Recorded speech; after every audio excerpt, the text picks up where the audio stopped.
All right, in our previous module, we explored the pandas series, which is a one-dimensional structure, basically resembling a Python list or an array, essentially a column of data when we look at it visually. And in this module, we'll begin our exploration of the pandas data frame, which is really the workhorse of this entire pandas library. It's the most popular object within it. And the data frame is a two-dimensional object, so the closest thing that it can be compared to is a table, kind of like you'd see in Excel or SQL. It's two-dimensional, so that means that there's rows and there's columns. And at this point, I think it's a good idea to clarify exactly what we mean when we say dimensional, because this is a term that really confused me when I started. So dimensional doesn't have anything to do with the number of rows or the number of columns. Rather, it has to do with how many points of information you need in order to arrive at any single data point. So if you think about something like a series, if I wanted to extract any specific value, I would only need one point of reference. I would need, let's say, the row number or the row index. If I'm looking at a list of 500 different Pokemon and somebody says, give me the 450th Pokemon, I would know what that's referring to.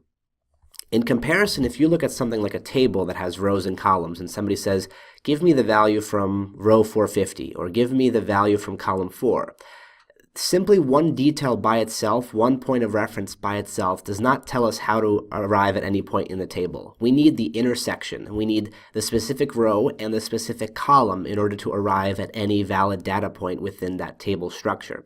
So the number of points of reference that we need is really the number of dimensions that there are. So a pandas data frame is a two-dimensional object because you need 2 points of reference. You need a row and you need a column in order to get any specific value.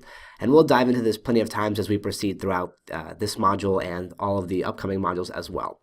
Let's begin now by creating a brand new Jupyter Notebook, and in this lesson we'll just import the CSV that we'll be using throughout this module and the upcoming lessons, and then we'll proceed to introduce the data frame in upcoming lessons. So I'm navigated to my Jupyter Navigator, and I'm going to click New on the right here and select my Conda root environment. At this point, let's give our notebook a name. So I'm going to click on Untitled, and I'm going to call this DataFrames 1. This is actually the first of 3 modules focused on the pandas data frame. It is really the largest object and the most important one in pandas, so I wanted to make sure we cover as much as we possibly can and introduce a lot of different data sets. So one module of 20 or so lessons wasn't enough, so I've expanded it to 3 full modules just focused on this one object. So this is going to be the first of 3. Let's say OK here.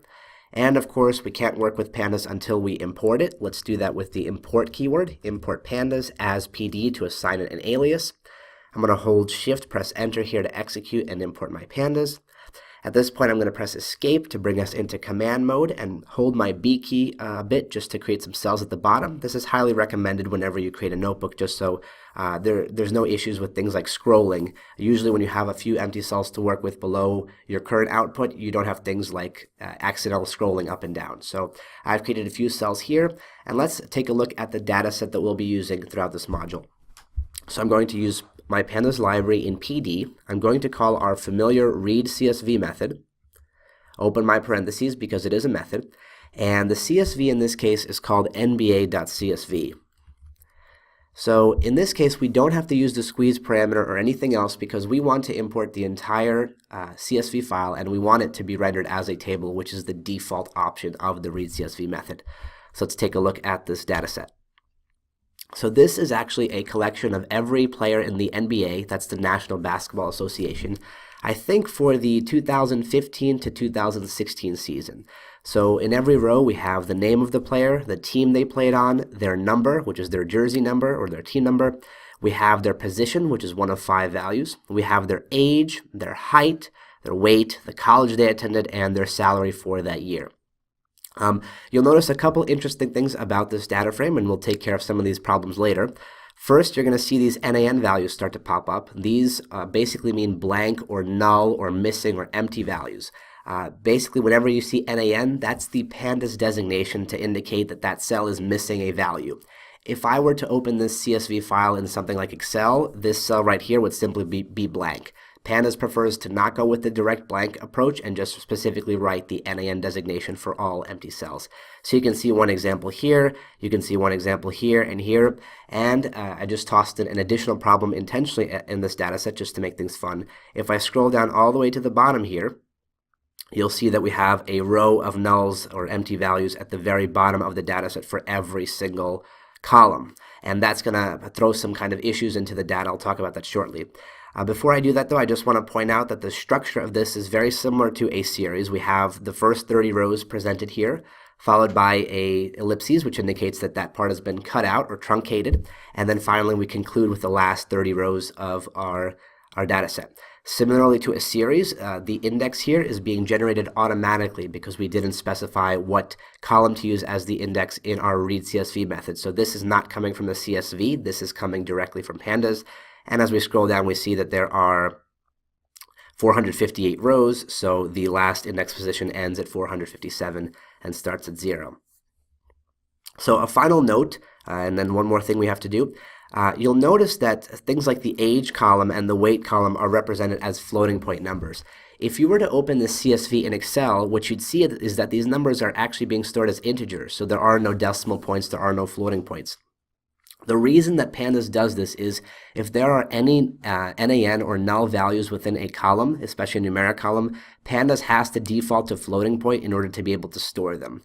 I don't know what the technical reasons for this is on the back end, but just keep that in mind. And because you remember we have that last row at the very bottom of the data set consisting of all nulls, as long as we have that one value in each column that's a null, even if the entire column otherwise is an integer, Pandas is going to convert it to a floating point. We'll show you how to deal with this problem shortly, but just keep in mind that these numbers are not appearing as they are in our original data set. Pandas is converting them automatically. Finally, the last thing I want to do here is assign this data frame to a variable, otherwise it's basically going to be thrown away in memory. And the variable name that I'm going to use throughout this module is just going to be NBA. 3 letters, short and sweet. And again, simply writing it does not do anything. We have to re-execute the cell to read the CSV again and then make sure that the NBA variable is pointing to it. So when I execute this with Shift-Enter, we're all ready to go with NBA. And in the next lesson, we'll start diving into some of the attributes and methods that are shared between the Pandas series and the Pandas DataFrame objects.